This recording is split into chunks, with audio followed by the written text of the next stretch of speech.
The experiment we're going to do today is an avocado tie-dye.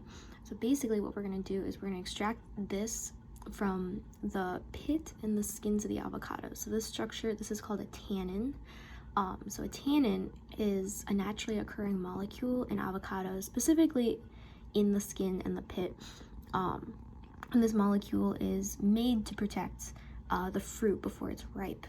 And so this structure also has a certain pigment to it, which is more of a pink color. So we're going to extract it using boiling water. We're going to use it to tie-dye some masks.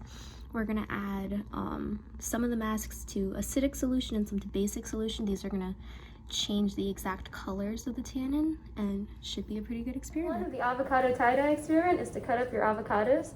We're going to try to cut them safely so as not to hurt ourselves. So in order to do this, you're going to cut the avocado in half, scoop out the pit, scoop out the skins, and then separate it.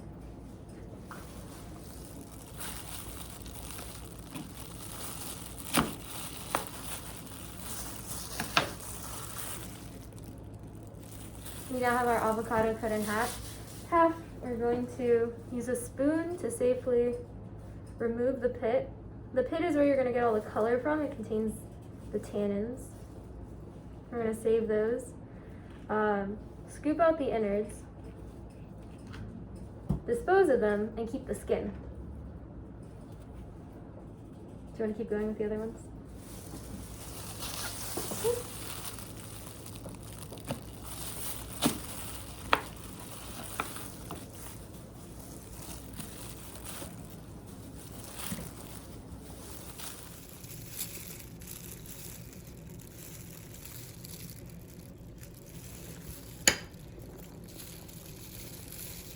Here we have our collection of skins and avocado pits.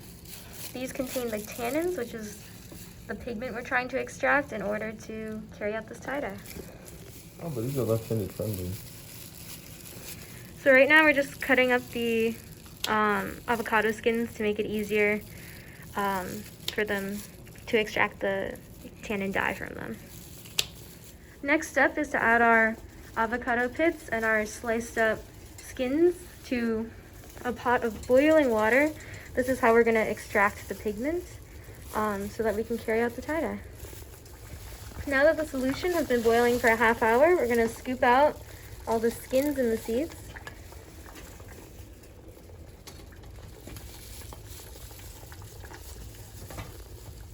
So the solution we're left with is kind of a little bit greenish from the insides of the avocados, but it should contain the red dye.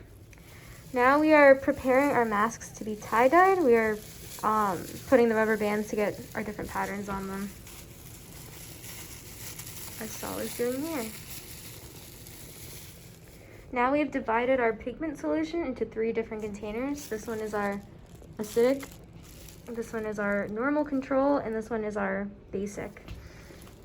So Saul is going to add a little bit of lemon juice to our acidic, and then we're going to throw our mask in there. And then we're going to zip it up and let it sit for a couple of days. We're going to do the same thing with the normal control, except no lemon juice. And then for the basic one, we're going to throw in some baking soda. It has been 3 days, and we have let the 3 bags sit here and just kind of soak it up. Now we're gonna open them up, see what they look like. So these are the final results of the mask. Here is our acidic mask. As you can see, the acid turned it a much lighter pinkish color compared to the normal mask. Here we have the normal mask. Clearly there's still a lot of the avocado green part in there. We got a little bit of a green stain on it, but it's definitely more pink than the original white.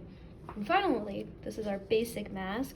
As you can see, the baking soda definitely turned it more of like an orangey red color compared to the others. So those are our results.